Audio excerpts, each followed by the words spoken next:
Hi friends, எல்லோரும் எப்படி இருக்கீங்க? நல்லா இருப்பீங்க. பேசும் கிரகங்களிலிருந்து உங்கள் நித்யா ராஜேந்திரன். ஃப்ரெண்ட்ஸ், போன சண்டே நம்ம பிரபஞ்சம் பற்றின ஒரு பதிவு நான் போட்டிருந்தேன் இல்லைங்களா? நிறைய பேர் பிரபஞ்சம் பற்றி பேச சொல்லியிருந்தீங்க. அதனால தான் நான் இந்த பதிவு போட்டேன். அதுக்கு நல்ல ரெஸ்பான்ஸ் ஃப்ரெண்ட்ஸ். நிறைய பேர் நிறைய விஷயங்கள் அதை பற்றி பேசினாங்க என்கிட்ட, ஃபோனில், கமெண்ட்ஸில் எல்லாமே.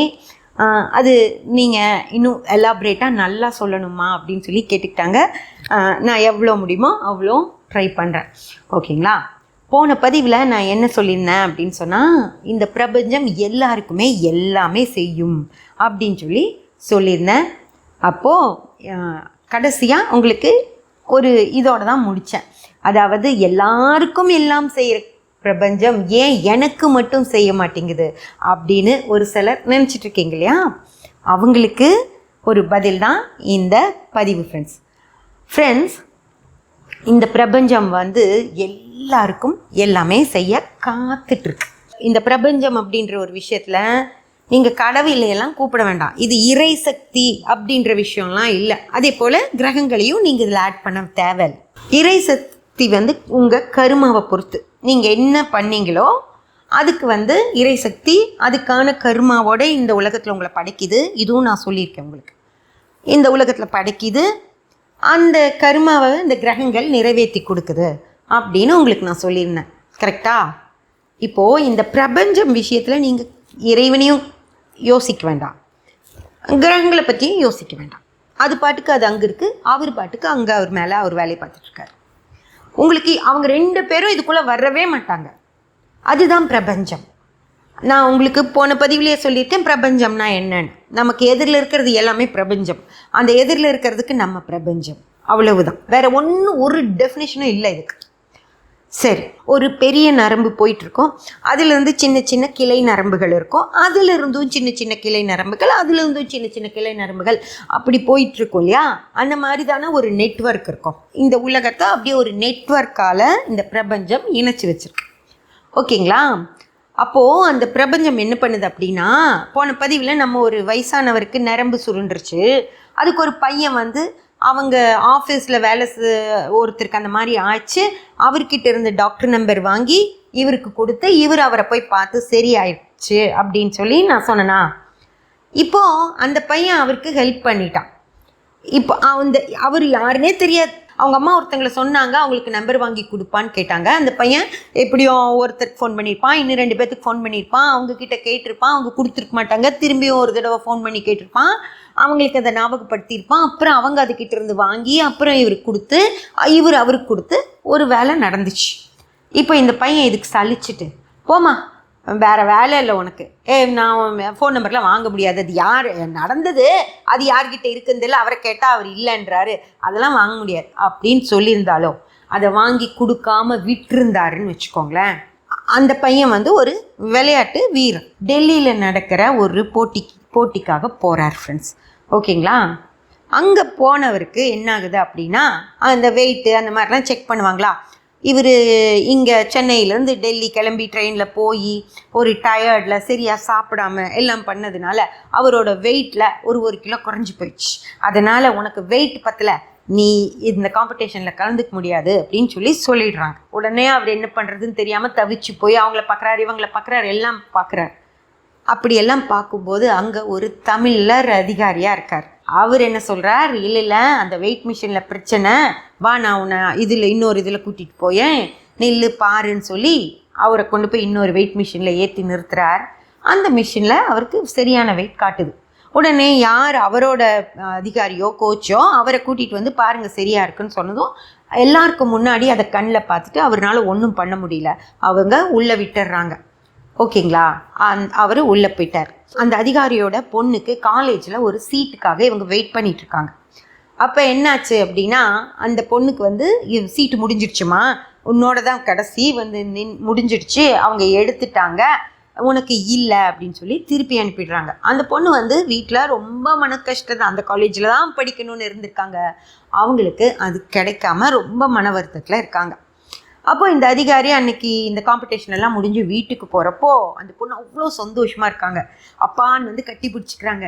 என்னன்னு கேட்டால் அந்த காலேஜில் ஜாயின் பண்ண ஒருத்தங்க வெளியேறிட்டாங்க, நாங்கள் வேறு காலேஜில் போட்டு வச்சுருந்து கிடச்சிருச்சுன்னு, அதனால என்னை கூப்பிட்டு நீங்கள் பணம் கட்டுங்க, உங்களுக்கு கொடுக்குறோம் சீட்டுன்னு சொல்லிட்டாங்கப்பா அப்படின்னு ஒரே சந்தோஷம் அந்த பொண்ணுக்கு. இப்போது இதுதான் ஃப்ரெண்ட்ஸ் இந்த பிரபஞ்சம் செஞ்சு வச்சிருக்கிற நெட்வொர்க். அந்த பையன் இங்கே ஒரு உதவி பண்ணுறார், அந்த பையனுக்கு அங்கே ஒரு உதவி கிடைக்குது, அந்த அப்பா அந்த பையனுக்கு உதவி பண்ணுறார், இங்கே அவங்க பொண்ணுக்கு ஒரு உதவி கிடைக்குது. நரம்பு சுருண்டுருச்சுன்னு ஒரு தாத்தாக்கு சொன்னேன் இல்லையா, அவர் இன்னும் அவரோட பல ஃப்ரெண்ட்ஸுக்கு, அந்த பிரச்சனை இருக்க ஃப்ரெண்ட்ஸுக்கெல்லாம் அந்த டாக்டரை சஜஸ்ட் பண்ணுறார். அவங்கெல்லாம் நிறைய பேர் போய் அந்த டாக்டரை பார்க்குறாங்க.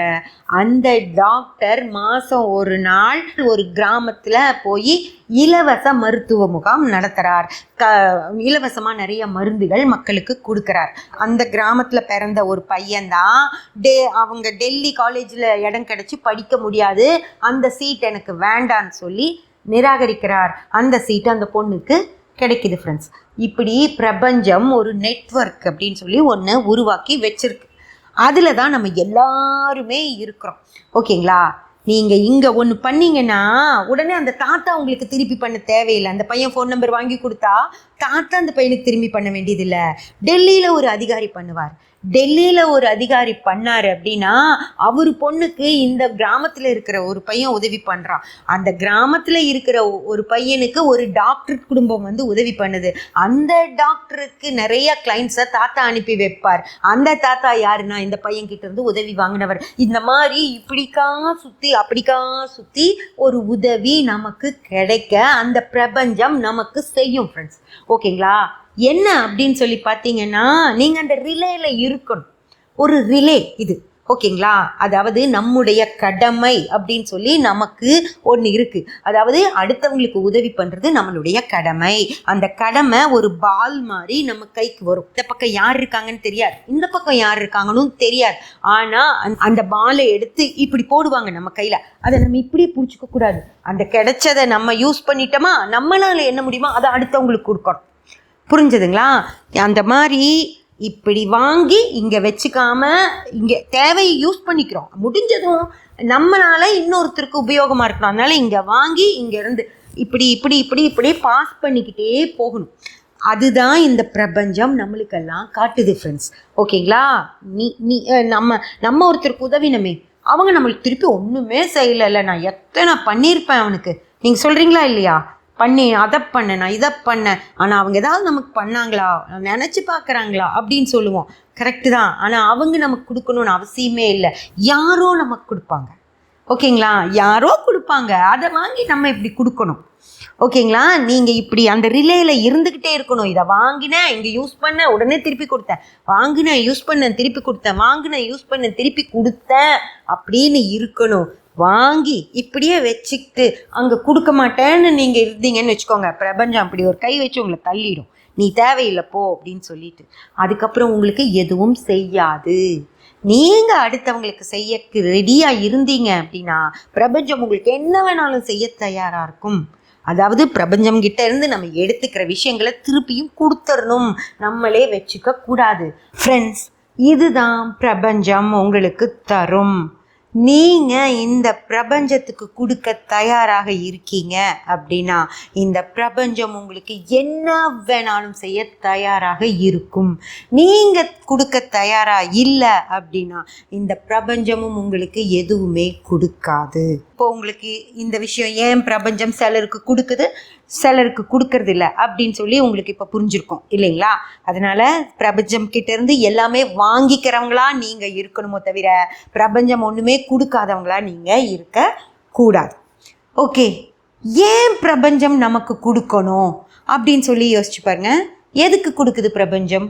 இந்த பிரபஞ்சம் ஏன் நமக்கு எல்லாம் கொடுக்கணும் அப்படின்னு சொல்லி யோசிச்சு பாருங்க. அது ஏன் அப்படிங்கிறத நம்ம அடுத்த பதிவில் பார்க்கலாம் ஃப்ரெண்ட்ஸ். சப்ஸ்கிரைப் பண்ணி பெல் பட்டன் ப்ரெஸ் பண்ணி வச்சுக்கோங்க. அப்போ தான் நான் போடுற எல்லா பதிவுகளும் உங்களுக்கு கிடைக்கும். லைக் பண்ணி ஷேர் பண்ணி கமெண்ட் பண்ணிங்கன்னா எனக்கு சப்போர்ட்டிவாக இருக்கும். Thank you friends.